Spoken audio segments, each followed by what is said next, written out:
There are 10 Formula One teams, and exactly 0 of them make logical sense. You've got a team that receives historic bonuses just to exist and still finds ways to mess up. Another that thrives on pure chaos, and one that's basically a talent farm for teenagers with anger issues. I'm going to explain why each constructor is simultaneously brilliant and completely unhinged, because that's apparently what passes for entertainment in this sport. Think of it as a sitcom where everyone's fighting over the same trophy, but half the characters keep sabotaging themselves in increasingly creative ways. So let's start with the most dramatic character in this whole mess. Ferrari, the dramatic lead who ruins every season finale. Ferrari is basically the main character of Formula One who keeps writing themselves into dramatic storylines and then completely botching the season finale. They're the team that receives substantial heritage bonuses under F1's commercial agreements for their historical importance to the sport, has the most passionate fan base on the planet, and somehow still manages to snatch defeat from the jaws of victory with the precision of a Swiss watchmaker. Look, there was a time when Ferrari actually knew what they were doing. The Schumacher era from 2000 to 2004 was when they won 5 straight championships and made it look easy.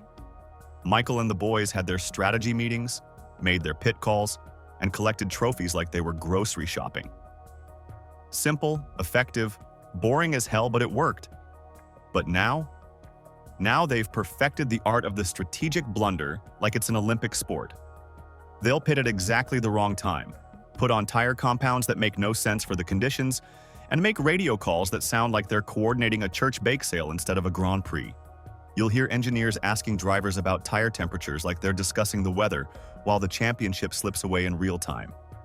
The 2025 Hamilton-Leclerc pairing is going to be 2 generational talents experiencing disappointment together in the most expensive way possible. Hamilton left Mercedes thinking he could fix Ferrari's problems, while Leclerc has been there long enough to know those problems are basically permanent features at this point. Their feuds with McLaren, Red Bull, and Mercedes generate fantastic television but terrible championship campaigns. They'll spend more energy arguing with rivals on social media than actually beating them on track. Without Ferrari, Formula One would probably lose about 40% of its fans, which explains why everyone tolerates this beautiful disaster. Frederick Vasseur got a multi-year contract extension because Ferrari is determined to build foundations and commit to long-term strategy, though that's basically like hiring someone to organize a hurricane. Ferrari remain a full works team into the 2026 regulations, continuing to build their own power units as they've done throughout their F1 history. They figure if they control their own engines, they can only blame themselves when things go wrong, which honestly seems about right for Ferrari. Ferrari remains the heart of Formula One that keeps breaking its own heart, and somehow we all keep watching because the drama is simply lovely. At least their chaos has 70 years of history behind it. But what if there was a team that actually figured out how to balance heritage with competence? McLaren, the cool kid who actually does their homework. McLaren figured out how to be both the team that appeals to TikTok and the team that actually wins races, which shouldn't be possible, but here we are. They're the Zoomer bait with actual substance, mixing heritage that goes back to Senna and Prost, trying to kill each other with social media teams that post the best memes in the paddock.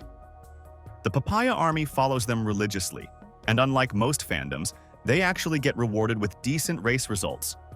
The carnage of the Senna-Prost era established McLaren as the team where legends are made and egos are destroyed, usually in the same season.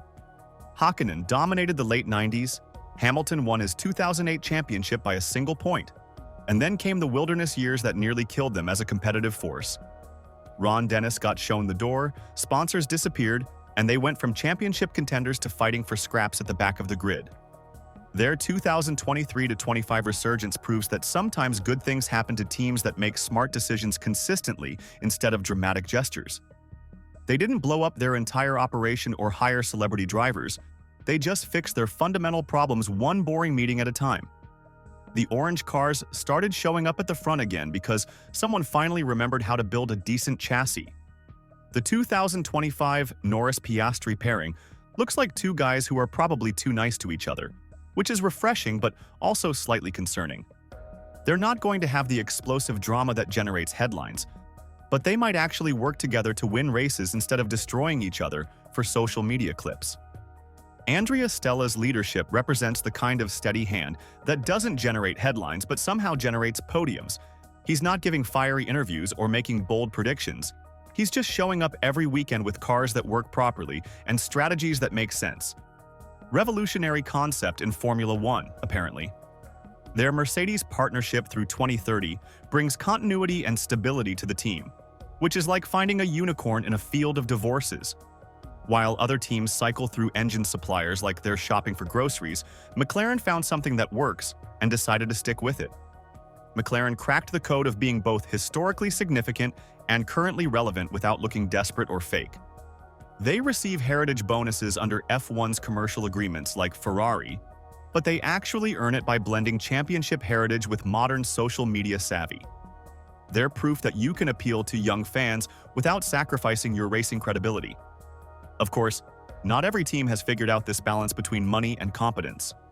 Aston Martin, the rich uncle, having his midlife crisis in public. Aston Martin is what happens when a billionaire decides he wants to play Formula One and has enough money to make everyone pretend it's going well. Lawrence Stroll bought his way into the sport and turned it into the most expensive vanity project in a motorsport history, like buying a yacht. But the yacht goes really fast and occasionally embarrasses you on live television. This team has been through more identity crises than a teenager, starting as Jordan, becoming Force India before the owner got arrested for debt evasion, then Racing Point, and finally Aston Martin because apparently nothing says stability like constant rebranding. They had that magical 2023 podium burst that made everyone think maybe this wasn't just about the money after all. Fernando Alonso was suddenly fighting at the front. The green cars looked genuinely competitive, and for about 5 minutes everyone thought Stroll had cracked the formula for buying success in Formula One. Then reality kicked back in, and they remembered that physics doesn't care how much you spend on your factory. The 2025 Alonso-Stroll pairing puts a two-time world champion next to the owner's son, which is either deeply inspiring or profoundly depressing depending on your perspective. Fernando gets to mentor Lance while also wondering what his life choices were that led him to this exact situation. It's like being the world's most qualified babysitter, except the baby owns the house, pays your salary, and has a concerning habit of finding creative ways to crash into things. Most fans don't actually support Aston Martin as a team, they just follow Alonso or previously Vettel, which perfectly captures their main weakness beyond Stroll's money. They've got no external identity that isn't tied to whoever their star driver happens to be that season. They've thrown resources at their problems like they're trying to buy their way out of physics itself. New facilities, wind tunnels, personnel raids from other teams, everything money can purchase except the one thing they actually need, which is cars that consistently go fast. Andy Cowell, leading the technical push, represents someone who actually knows what they're doing in a sea of expensive confusion, bringing actual Mercedes engine expertise to a team that's been guessing for years. Their Honda Works partnership from 2026 is the latest attempt to buy credibility with actual engineering substance instead of just throwing cash at generic problems. Currently, they're Mercedes-powered until then, which is the automotive equivalent of renting while you build your dream house, except your dream house might turn out to be a very expensive shed. Aston Martin proves that in Formula One, having unlimited money doesn't guarantee success, but it absolutely guarantees entertainment. At least their chaos comes with a clear financial explanation, unlike some teams that seem to generate dysfunction as their primary competitive advantage. Red Bull, the toxic roommate who always wins the lottery. Red Bull operates on the principle that the more unstable and chaotic their internal politics get, the faster their cars become, which makes absolutely no sense but somehow works perfectly. They're like that roommate who never cleans their dishes, starts arguments at dinner parties, and somehow always wins the lottery while you're trying to figure out how to pay rent. They're the team that thrives on chaos like it's their actual fuel source. Vettel's finger-pointing era from 2010 to 2013 established the template where championships get won, while everyone behind the scenes argues about everything from tire strategies to who gets the good parking spots. Then came Verstappen's 2021 to 2024 domination, where Max collected titles while the organization around him cycled through personnel changes and interpersonal drama, like it was going out of style. The more toxic the environment gets behind the scenes, the more likely they are to produce championship-winning cars, as if dysfunction is their secret ingredient. Other teams try to create harmony and teamwork. Red Bull just lets everyone argue, and somehow the cars get faster.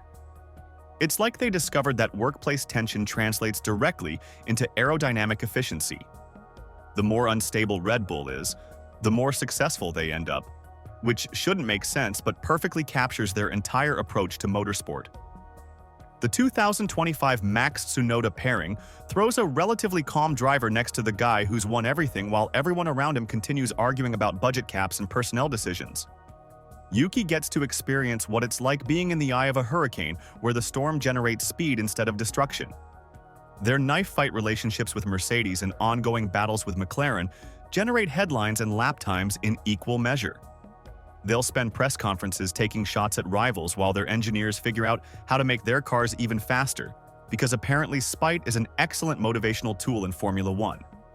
Following Christian Horner's exit, Laurent Mekies was appointed CEO of Red Bull Racing, representing the latest attempt to manage the unmanageable, like hiring a conductor for an orchestra where everyone plays different songs, but somehow it still sounds good. Their current Honda RBPT power units transition to the confirmed Red Bull Ford Works engines in 2026, adding another massive organizational shift to their collection of changes. They've mastered the art of winning championships while looking like they're about to implode at any moment. Red Bull proves that sometimes the best way to succeed is to embrace the chaos and let the speed sort everything else out. Of course, some teams take organizational dysfunction to entirely different levels. Alpine, the co-worker who keeps getting fired but won't leave. Alpine is what happens when you take a team that used to win championships and run it like a mid-tier office where nobody knows what anyone else is doing. They're the co-worker who keeps getting fired but won't leave, showing up every Monday morning like nothing happened while everyone else wonders how they still have access to the building. They have the DNA of Renault's glory days, with Alonso's 2005 and 2006 championships, but they've somehow turned that championship-winning heritage into a masterclass in organizational dysfunction. It's like inheriting a perfectly good recipe and then deciding to cook it with a blowtorch while blindfolded. Their chaos has deep roots too, stretching back through controversies like 2008 Crashgate and the near-bankruptcy during the Lotus era when Kimi Raikkonen's contract clauses almost killed them financially. This team has been perfecting dysfunction for decades. Every season feels like they're one bad meeting away from completely falling apart, yet they keep showing up and occasionally doing something impressive enough to make you think they might actually have their act together. Then they'll follow up a podium finish with 3 weeks of complete chaos that makes you question whether anyone in that organization actually talks to each other. The 2025 Gasly-Doohan lineup pairs a veteran who's seen every possible way a Formula One team can malfunction with a rookie who's about to get a crash course in creative organizational failure. Pierre knows exactly what he's walking into, while Jack is about to discover that sometimes talent isn't enough when the people around you can't agree on basic things like which way the track goes. They cycle through team principles like they're auditioning for a reality show, with Oliver Oakes taking over in 2025 as the latest person brave enough to try managing the unmanageable. This includes the calculated decision to cease their works engine program at the end of 2025, which is basically admitting defeat on doing it themselves. Alpine are restructuring leadership while preparing to run Mercedes power units and gearboxes from 2026, representing abandoning their attempt to be a works engine manufacturer themselves, adding extra drama to their failure at self-management. They can punch above their weight in random moments, but consistently stumble on basic organizational competence. Alpine represents the French approach to Formula One: passionate, chaotic, occasionally brilliant, and always dramatic in ways that somehow make everything more complicated than it needs to be. At least some teams earned their respect through decades of genuine achievement before hitting rough patches. Williams, the beloved grandparent living on past glory. Williams is the team everyone loves and respects but also quietly worries about because they remember when this family used to run the neighborhood. They're like that beloved grandparent who still tells stories about the good old days, except the good old days actually happened and they have the trophies to prove it. They're one of Formula One's most storied names, with 1990s dominance featuring Mansell, Prost, Hill and Villeneuve collecting championships like they were going out of style. Back then, Williams was the team other constructors feared, the operation that turned drivers into legends and made winning look routine. Now they're fighting just to score points on weekends when everything goes perfectly right. Watching Williams struggle is like watching your grandfather try to use a smartphone. You want to help, but you're not entirely sure how to fix something this fundamental. They know racing better than almost anyone, but modern Formula One requires resources and infrastructure they simply don't have anymore. Even with their heritage funding payments under F1's commercial agreements, their financial struggle compared to manufacturer teams is profound, showing how Formula One's support can only go so far. The 2025 Albon-Sainz pairing is considered one of the most formidable driver lineups on the grid, mixing steady reliability with proven race-winning experience and giving the team huge experience to guide them into the 2026 rule changes. Alex has spent years extracting every possible tenth from cars that have no business being competitive, while Carlos brings legitimate championship-level talent to a team that celebrates finishing in the points like they've won races. They've gone from championship contenders to celebrating when they finish in the points, which is both heartbreaking and slightly inspiring depending on your perspective. The gap between their glorious past and modest present would be depressing if they weren't handling it with such dignity and determination. James Vowles getting a contract extension shows someone believes this recovery project can actually work with enough time and patience. His leadership has been successful, securing the signing of Carlos Sainz and achieving their strongest start to a season since 2016, placing 5th in the team's championship. He's treating Williams like a long-term rebuilding project instead of expecting overnight miracles, which might be exactly what they need. Their Mercedes customer relationship continuing through 2026 represents the practical choice for a team rebuilding from the ground up.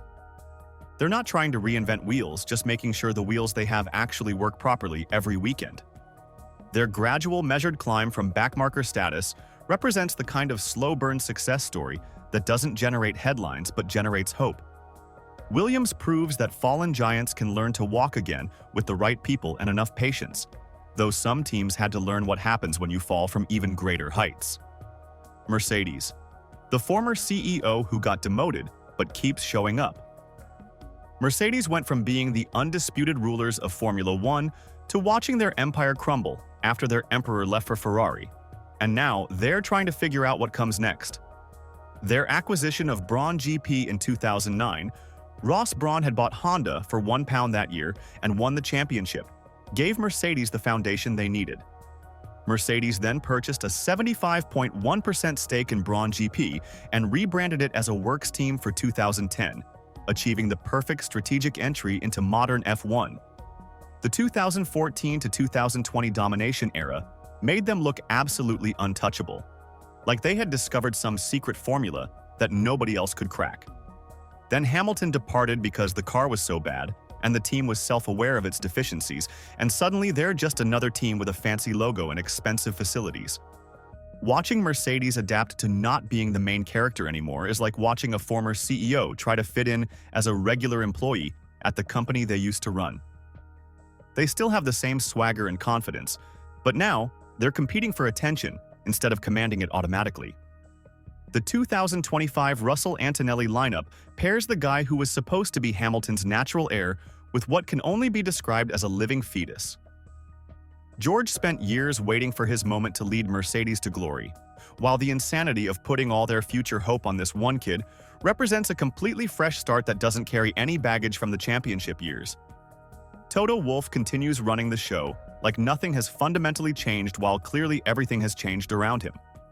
He's still giving the same confident interviews and making the same bold predictions, but now he has to actually deliver results instead of just managing success that was already guaranteed.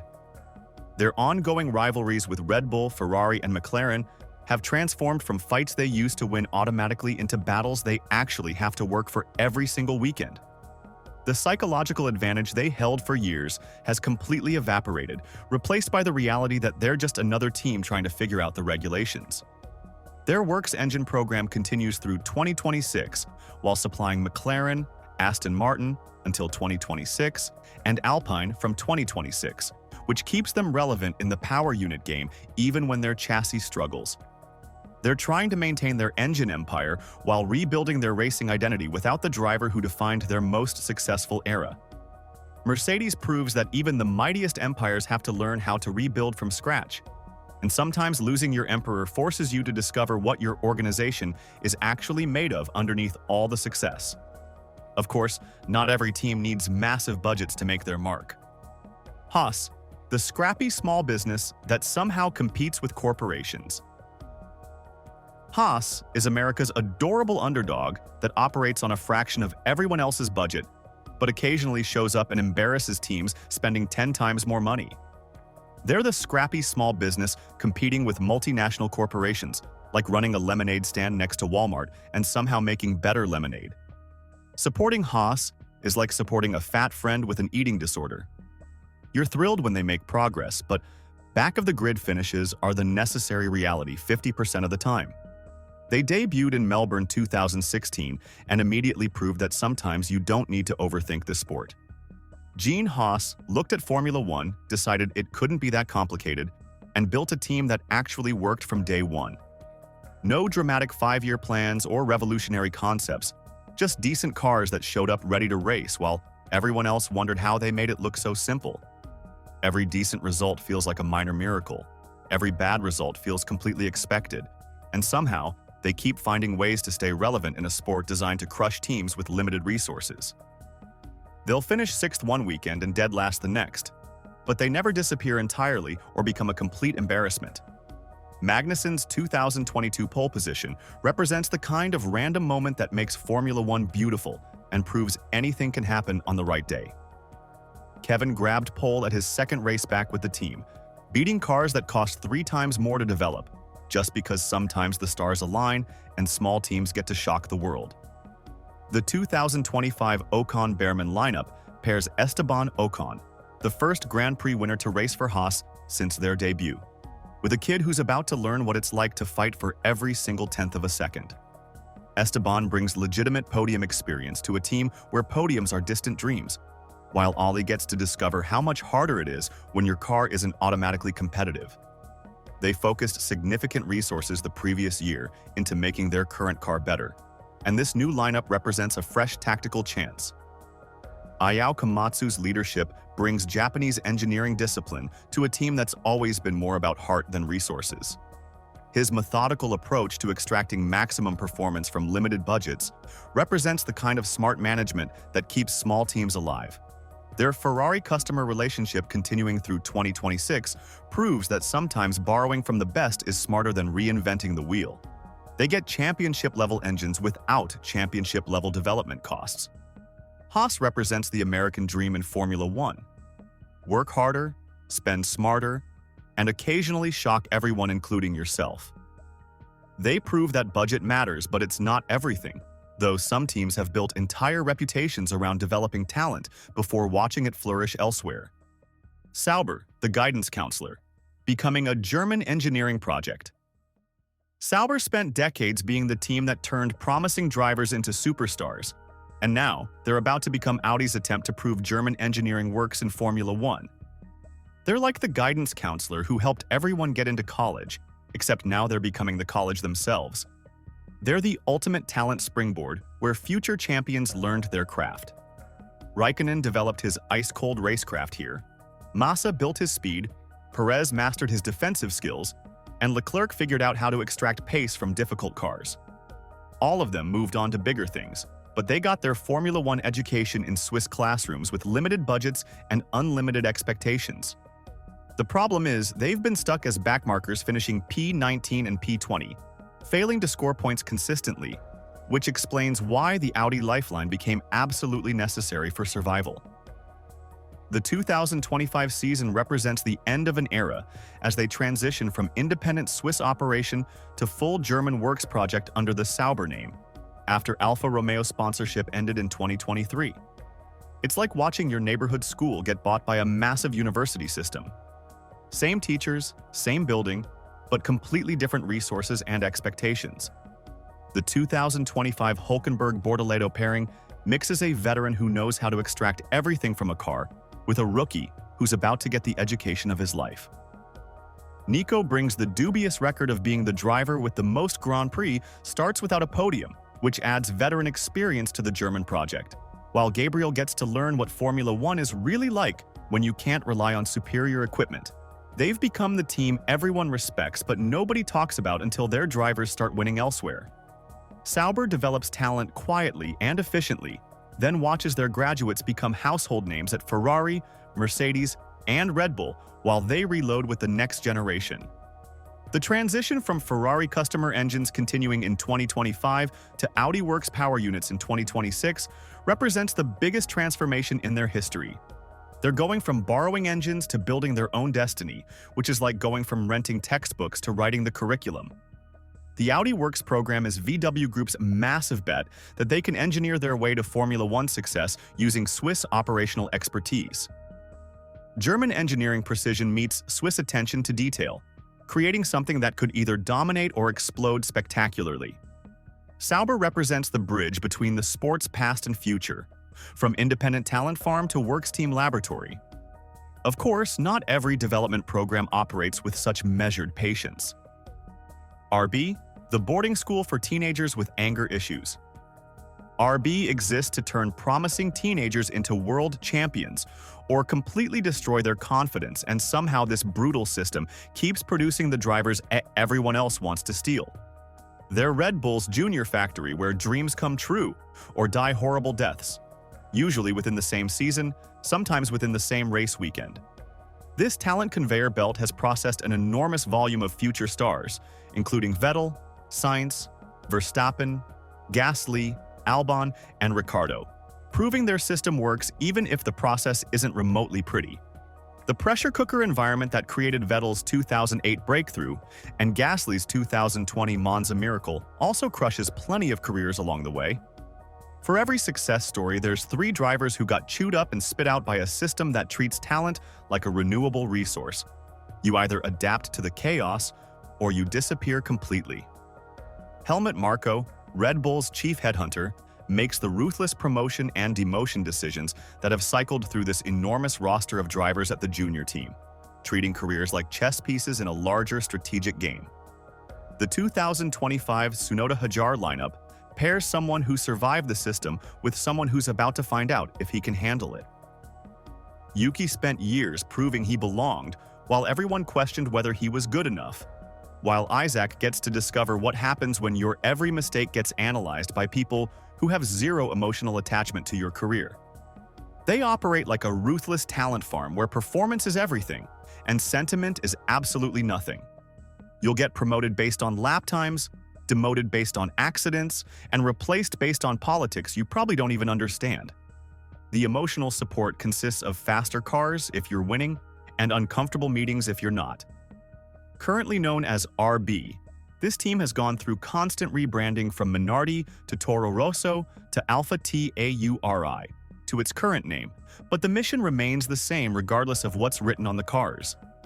Their Honda RBPT current engines transitioning to Red Bull Ford in 2026 represents another example of how everything revolves around the main team's needs. Budget decisions, personnel moves, and regulatory strategies all serve the larger Red Bull ecosystem first. Their core advantage is identifying, grooming, and promoting talent rapidly while maintaining impossibly high standards that would break most normal organizations. They find kids with speed, throw them into the deep end, and see who can swim fast enough to matter. RB proves that having the right development system can create champions, but the formula for success goes far beyond just finding fast drivers. The F1 sitcom never ends. What makes this whole circus even more entertaining is that none of these character types are permanent. After meeting all 10 characters in this dysfunctional sitcom, the pattern becomes clear.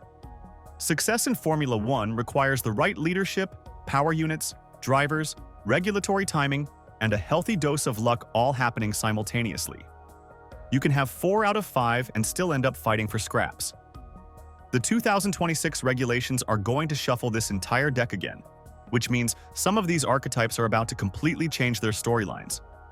Teams that look hopeless now might suddenly become championship contenders, while current winners could find themselves at the back wondering what happened. The beautiful chaos of Formula One is that backmarkers can become champions, and champions can become backmarkers, usually when you least expect it.